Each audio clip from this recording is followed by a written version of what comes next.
Thanks for staying tuned. I'm Stanford Howard with the September 20th Friday edition of the HGP Sportscast. Heritage Games were officially opened Thursday evening at the Everest Cricket Ground, and according to the minister within the Ministry of Indigenous Peoples Affairs, Valerie Garrido-Lowe, these games could be very soon be on the international calendar. More in this report.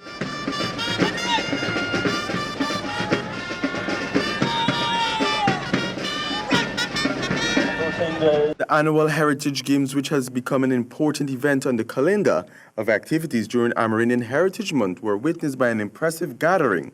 The opening of the ceremony saw representation from regions 1 to 10. Both subject ministers lauded the Games for its importance in promoting national unity. Minister SIDNEY ALLICOCK said that there are already signs that the Games are one of the only activities that bring Guyanese together. Ministry of Indigenous Peoples Affairs and the government, by extension, is aware of this.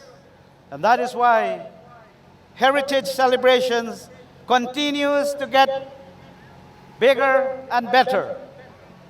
And we are going to continue to ensure that you enjoy your talents to the max by continuously budgeting and giving you the opportunity to do your very best within your regions. Minister Valerie Garrido-Lowe reminded the gathering that with growth comes necessary changes and that upholding rules and regulations were a critical ingredient for progress. The beautiful thing about the growth of the population is that not only more of our Indigenous brothers and sisters are coming to Georgetown to showcase and sell their craft and food and take part in the games and so on, but our Guyanese brothers and sisters from the other ethnic groups go there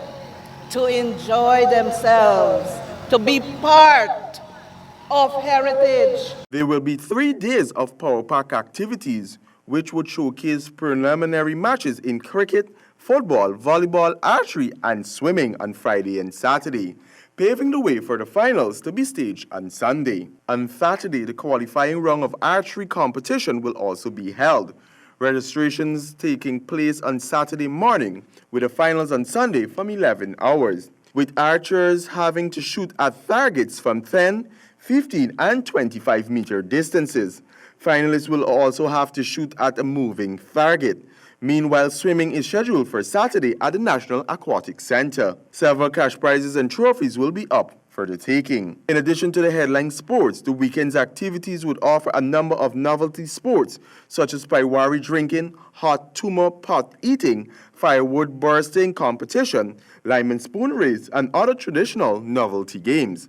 For HGP Sport, I am Stanford Howard. Now to some cricket. Jamaica Tallawahs was left floundering at the bottom of the leaderboard following Thursday's night's game in which St. Kitts Patriots snuck through the gates to tie on 8 points with Trinbago Knight Riders. More in this report. Having one of the best squads on paper did not amount to anything when the Jamaican Tallawahs played their final home game at Sabina Park on Thursday evening. The Tallawahs were hoping to gain some ground and move up the leaderboard, but that didn't happen. Tallawahs, who set out to bowl at Patriots first, seemed like they had everything under control, but before the end of the first 6 overs, big hitters Devon Thomas and Evan Lewis were back into the dressing room with just 19 runs on the board for 3 and 7 respectively. A flashy 21 cameo from Laurie Evans and Mohamed Hafiz, 37 from 25, give the Patriots side a fighting chance. But by the halfway stage of the game, they were 4 down with 76 runs on the board, something Tallawahs saw as an easy picking for the night. But things took a turn when Fabian Allen took to the field and sculpted out a magnificent 62 from 27 and propelled the Patriots side to 176 for 6 of their 20 overs. Gale once again failed with the bat in the response to the run chase, but it was opener Glenn Phillips who so far has shown his batting capabilities, fell short of scoring another century by 13 runs. The other batsman that showed any kind of resistance was Imran Khan with 20 and Shamar Springer, who picked up 30 runs. The rest of the batting line finished with single-digit score, as Cottrell, Emrit, and Joseph all finished with 2 wickets apiece, and Tala was some 20 runs shy to hand Patriots the win. Patriots remain in third with 8 points. Defending champions Trinbago Knight Riders are also on 8 points, with less games being played than Patriots. Jamaica Talwas remained at the bottom. For HGP Sport, I am Stanford Howard. Still with cricket, the Barbies Cricket Board is celebrating its 80th anniversary during the month of September with acts of kindness and awarding of gifts. More from Samuel Gillis. The Barbies Cricket Board during its anniversary month will be making its rounds and reminiscing on successes achieved over the last 80 years. According to Public Relations Officer Simon Nadu, the board plans to honor several outstanding Barbicians as part of its 80th celebrations. West Indies player Narsingh Dinarayan, Charmaine Campbell, and the legendary Rohan Kanai will be honored as Barbies' greatest cricketers at the junior, female, and senior levels, respectively. Additionally, Chesney Cricket Club, a member club of the Barbies Cricket Board, has joined hands with the BCB to visit the Kamal Children Home and host 30 orphans to a special lunch. BCB President Hilbert Foster challenged all cricket clubs in the Ancient County to undertake a program as part of the historic anniversary. The clubs were encouraged to either host a charity program or assist students in fulfilling their educational ambitions. For HGP Sport, I am Samuel Gillis. And finally, as the Windies women continue to slip and slide, was another clean sweep for the AUSSIES teams in the finals of the T20 International Series in Barbados. More from Samuel Gillis.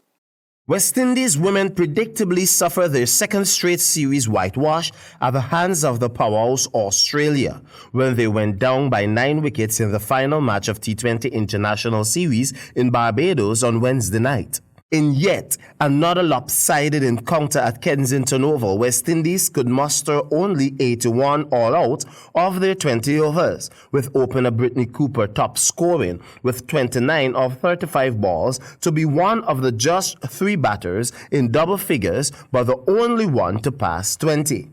The hosts were undone by left-arm spinner Jess Johansson, who snatched 4 for 7 from 4 superb overs, while 20-over leg spinner Georgia Wareham supported with 3 for 14.